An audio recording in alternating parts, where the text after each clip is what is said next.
Hello guys, मेरा नाम है आकाश और आज हम बात करने वाले हैं आईएनएस अरिघात के बारे में। आईएनएस अरिघात क्या है, ये क्या है, कैसे है, तो इसके बारे में बात करते हैं। आईएनएस अरिघात भारत के अंदर बनी एक पनडुब्बी है। यह पनडुब्बी न्यूक्लियर पावर सबमरीन है। न्यूक्लियर पावर सबमरीन क्या होता है, इसके बारे में इतनी चर्चा क्यों है? तो जो न्यूक्लियर पावर सबमरीन होती हैं, यह अपने अंदर न्यूक्लियर बम को ले जाने में सक्षम होती हैं। प्लस सबसे इम्पोर्टेंट बात यह होती है कि यह जो चलती हैं, इनका जो ईंधन होता है वो न्यूक्लियर मटेरियल होता है, यानी कि न्यूक्लियर के द्वारा ही यह चलती हैं। इसके अंदर कई सारी टेक्नोलॉजी आती हैं, बहुत सारी तरीके की हमारे पास जो सबमरीन है हमारे पास है। डीजल प्लस हमारे पास इलेक्ट्रिक है। और ये जो न्यूज़पेपर में आप देखेंगे तो न्यूज़पेपर में पूरे वर्ल्ड न्यूज़ में छा रखा है कि भारत ने अभी एक नई टेक्नोलॉजी के द्वारा आईएनएस अरिघात को विकसित करा है। इससे पहले भी हमारे पास कई और तरीके की सबमरीन थी, जिसमें हमारे पास बैटरी वाली थी, डीजल वाली थी, और इसके द्वारा डीजल प्लस बैटरी दोनों से चलने वाली हमारे पास सबमरीन हुआ करती थी। तो कई सारे प्रकार की हमारे पास सबमरीन हुआ करती थी। लेकिन अब जो हमारे पास आईएनएस अरिघात आई है, ये हमारे पास इस तरीके की दो तरीके की हमारे पास ये सबमरीन मौजूद हैं। जिसमें पहली जो सबमरीन आई थी हमारे पास वो 2016 में बनकर तैयार हो गई थी, मतलब, और 2016 में हमने उसे कमीशन करा था। 2009 में बननी तैयार हुई थी और ये जो है 2016 से बननी स्टार्ट हुई थी, और 2024 में आज हमारे पास ये है सबमरीन मौजूद है। तो दोस्तों, जो सबमरीन होती हैं ये कई प्रकार की होती हैं, जैसे कावेरी क्लास है, और हमारी दूसरी कौन सी है, सुपर कावेरी क्लास।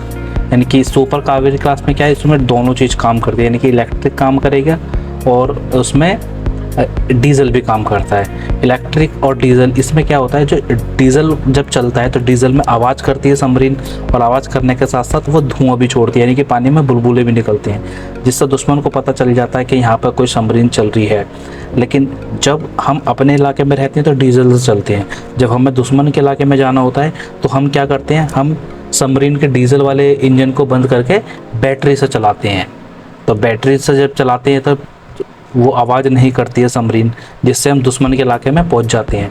और इन दोनों के फ़ायदे से आज पूरी दुनिया में सभी देशों के पास इसी तरीके की सबमरीन है, जिसमें वह डीजल और बैटरी दोनों का प्रयोग करते हैं। जैसा कि हम जानते हैं, सबमरीन के अंदर हमें अपने आस पड़ोस के जो देश हैं, हमें इनसे सुरक्षा करनी होती है, जिसके लिए हमें साइलेंट ही पानी के नीचे रहना पड़ता है। और साइलेंट पानी के नीचे रहने के लिए हमें सबसे बढ़िया हमारे पास क्या है, आईएनएस अरिघात, जो हमारी सुरक्षा के लिए बहुत ही इम्पोर्टेंट है। म्यांमार, बांग्लादेश, अंडमान निकोबार और चाइना का जो चाइना बार बार हमारे टेरिटोरियल में आता रहता है, इसके लिए हमने क्या करा है, इस टेक्निक को विकसित करा है। जो हमारी आईएनएस अरिघात है, इसके अंदर हमने कई तरीके की मिसाइल लगाई हैं। अग्नि 5 मिसाइल का हमने इसमें वेरिएंट लगाया है, के वेरिएंट लगाया है हमने। और इस सबमरीन को बनाने के लिए भारत ने बहुत ही कठिन मेहनत करी है। इसमें कठिन मेहनत का कारण नाम क्यों है, क्योंकि जो डीजल में चलती है वो बनाना आसान होता है, लेकिन जो न्यूक्लियर में बनानी होती हैं तो वो मुश्किल होती है, क्योंकि उसमें कैपेसिटी भी उसकी ज़्यादा होती है। आईएनएस अरिघात की 6000 टन की कैपेसिटी है। और जो सबमरीन होती हैं यह ज़्यादा तेज़ नहीं चलती हैं, ये normal average speed 10 nautical mile, 5 nautical mile, इस रफ्तार में यह चलती हैं। और जो डीजल वाली आती है उसमें मेन प्रॉब्लम क्या होती है, जो डीजल वाली आती है, जैसा कि मैंने अभी आपको बताया कि वो धुआं छोड़ती है और पानी में बुलबुले छोड़ती है, और उसे ऊपर आना पड़ता है सांस लेने के लिए, क्योंकि जो उसका डीजल होता है, डीजल जलता तभी है जब उसमें ऑक्सीजन मिलती है। ऑक्सीजन पानी के अंदर तो हम विकसित नहीं कर सकते, पानी से तो हम नहीं निकाल सकते, तो इसके लिए क्या करना पड़ता है, उसे ऊपर जाना पड़ता है। लेकिन अब जो सबमरीन आ रही हैं, अब हम जो डीजल जलाने के लिए ऑक्सीजन को क्या करते हैं, लिक्विड फॉर्म में अपने ही सबमरीन के अंदर स्थापित कर लेते हैं। तो जैसा कि आप देख रहे हैं फ़ोटो के अंदर, हम किस तरीके से इसे मिसाइल को लॉन्च कर सकते हैं एक देश से दूसरे देश को मारने के लिए। हमारे पास आईएनएस अरिघात बहुत ही विकसित टेक्नोलॉजी से आई है, जिसके अंदर हम अग्नि 5 का इंजन, अग्नि 5 मिसाइल को रख सकते हैं। अग्नि 5 मिसाइल कैसी है, इसमें क्या होता है, इसमें हम 3500 किलोमीटर तक की दूरी को कवर कर सकते हैं। इसके अंदर हम बैलिस्टिक मिसाइल लगाएं या इसके अंदर हम न्यूक्लियर मिसाइल लगाएं, ये या मतलब किसी भी तरीके की मिसाइल को ले जाने के लिए अब भारत में यह सक्षम है। और दोस्तों अगर मैं बात करूं कि हमारे आस पड़ोस के देशों में किस किस के पास है, तो चाइना के पास भी ये टेक्नोलॉजी है, फ्रांस के पास भी है टेक्नोलॉजी है, ब्रिटेन के पास भी है टेक्नोलॉजी है, रशिया के पास भी है टेक्नोलॉजी है, और सबसे ज़्यादा जो इसकी खेप है वो यूएसए के पास है। यूएसए के पास लगभग 62 इस तरीके की सबमरीन है, और जो हमारे पास आज के टाइम पे कितनी है, मात्र 2। यह है बस मात्र 2 की बात नहीं है, हमारे पास और भी अच्छी टेक्नोलॉजी है, और भी सबमरीन हमारे पास मौजूद है। वेपन ले जाने के साथ साथ इसमें क्या कर सकते हैं, हम निगरानी कर सकते हैं अपने आस पड़ोस के देशों पर।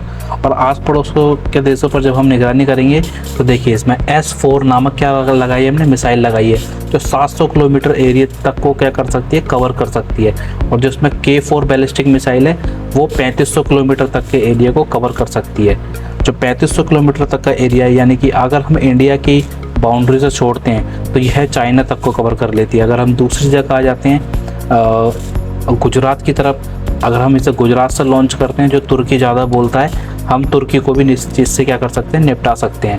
वही हम बात करते हैं 2017 में बनी हुई S3 नाम की जो मिसाइल है, यह है 3500 किलोमीटर तक, यानी कि K4 जो बैलिस्टिक मिसाइल है, नीचे देखिए आप, K4 बैलिस्टिक मिसाइल, इसकी जो रेंज है वो 3500 किलोमीटर तक है, यानी कि ये उससे भी ज़्यादा घातक है। जो कि यानी कि अगर हम बे ऑफ बंगाल के अंदर खड़े हैं तो हम यहाँ से पूरे चाइना को कवर कर सकते हैं। इस पनडुब्बी से हमें ये फ़ायदा मिलेगा। और इसके साथ साथ हम रशिया हमारा हेल्प करता है, तो रशिया से भी हम मिसाइलें ले सकते हैं अगर हमें और भी बड़े देशों को टारगेट करना है।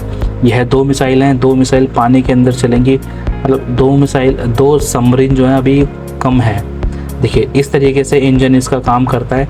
जो पहला हिस्सा है, पहले हिस्से में क्या होता है, जो हमारा न्यूक्लियर रिएक्टर है वो वहाँ पर लगा रहता है, और उसके बाद वह न्यूक्लियर रिएक्टर धीरे धीरे करके बिजली बनाता है, और बिजली बनाने से टरबाइन घूमते रहते हैं, जिससे जो बड़ा वाला जो चक्का होता है पानी के सबमरीन के अंदर, वो घूमना स्टार्ट कर देता है।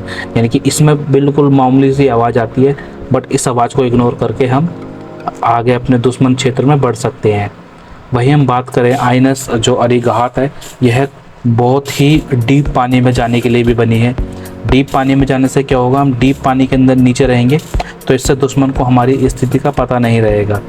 हम बे ऑफ बंगाल में रहते हैं, अरब सागर में रहते हैं, तो हमारे कई सारे हमारे जो व्यापार वाले जो जहाज़ हैं यह भी वहाँ से जाते हैं, तो इन जहाज़ को प्रोटेक्शन देने के लिए भी हम इस सबमरीन का यूज़ कर सकते हैं।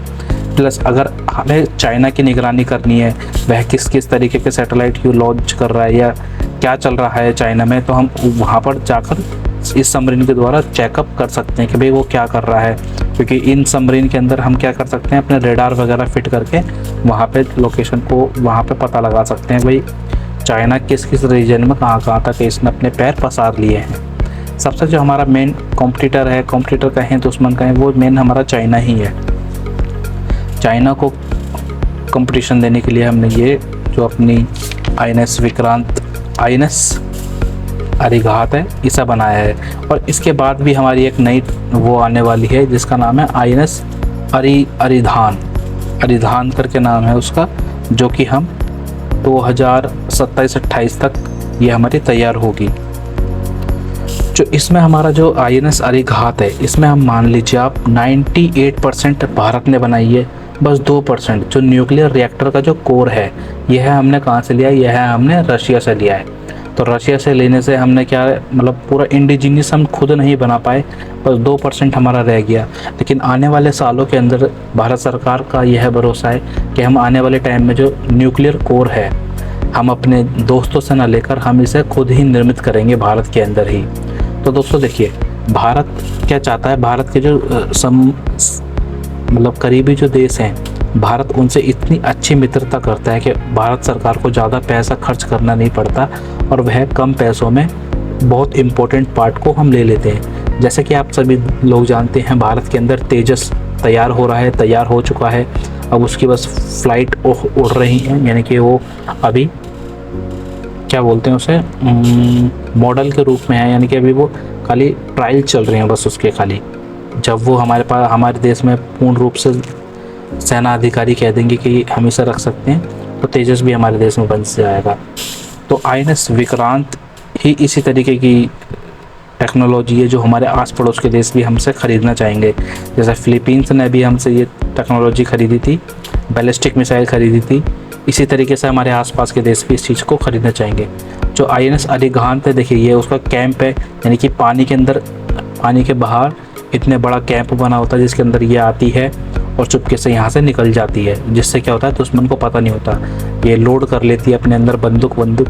अब जो ये न्यूक्लियर रिएक्टर वाली जो सबमरीन है, ये 6 महीने पानी के बाहर आएगी, बस मतलब 2-3 महीने में बाहर आएगी। ये सिर्फ खाना लेने, यानी कि 6 महीने पानी के अंदर रहेगी, 1-2 महीने खाना लेने बाहर आएगी, या ड्यूटी जिसकी चेंज होनी होगी उनकी ड्यूटी चेंज हो जाएगी। उसके बाद क्या है, ये दोबारा पानी के अंदर चली जाएगी। यानी कि 6 महीने, 8 महीने, 9 महीने तक क्या है, अब हम पानी के अंदर रह सकते हैं। पहले क्या होता था, पहले हमें हर 15 दिन में, हर 20 दिन में पानी के ऊपर आना पड़ता था, जिससे दुश्मन को हमारी लोकेशन की पता चल जाती थी। बट अब जो हमने ये न्यूक्लियर पावर एनर्जी सबमरीन बना ली, इससे क्या होगा, पानी के नीचे छिपे रहेंगे। धन्यवाद। अगर आपको ये वीडियो अच्छी लगी हो तो प्लीज़ हमारे चैनल को लाइक करें, सब्सक्राइब करें। धन्यवाद। बाय बाय, फिर मिलते हैं नेक्स्ट वीडियो में।